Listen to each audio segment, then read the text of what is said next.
ರಾಜ್ಯ ಸರ್ಕಾರದ ಪಂಚ ಗ್ಯಾರಂಟಿ ಯೋಜನೆಗಳಲ್ಲಿ ಒಂದಾದ ಗೃಹಲಕ್ಷ್ಮಿ ಯೋಜನೆ. ಗೃಹಲಕ್ಷ್ಮಿ ಯೋಜನೆಯಡಿ ಸತ್ತವರ ಖಾತೆಗೂ ಕೂಡ ಹೋಗ್ತಾ ಇದೆ ಎಂದು ರಾಜ್ಯ ಸರ್ಕಾರ ಇದೀಗ ಪತ್ತೆ ಹಚ್ಚಿದೆ. ಹೀಗಾಗಿ ಸರ್ಕಾರ ದೊಡ್ಡ ಹೆಜ್ಜೆನೇ ಇಟ್ಟಿದೆ. ಗೃಹಲಕ್ಷ್ಮಿ ಹಣ ಯಾರ್ಯಾರು ಪಡೆದಿದ್ದಾರೋ ಅಂಥವರ ಅಕೌಂಟ್ನಿಂದ ವಾಪಸ್ ದುಡ್ಡನ್ನು ಪಡಿತೀವಿ ಅಂತ ತಿಳಿಸಿದೆ ರಾಜ್ಯ ಸರ್ಕಾರ.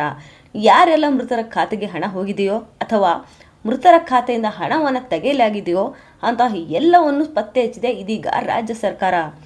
ಜಿಲ್ಲಾವಾರು ಸರ್ವೆ ಮಾಡಿ ಜಿಲ್ಲೆವಾರು ಸರ್ವೆ ಮಾಡಿ 69,000 ಸತ್ತವರ ಅಕೌಂಟನ್ನು ಹೆಸರನ್ನು ಪಡೆದಿದ್ದಾರೆ.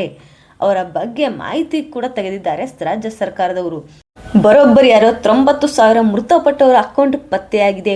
ಒಂದಲ್ಲ ಎರಡಲ್ಲ, ಬರೋಬ್ಬರಿ 69,000 ಮೃತಪಟ್ಟವರ ಅಕೌಂಟ್.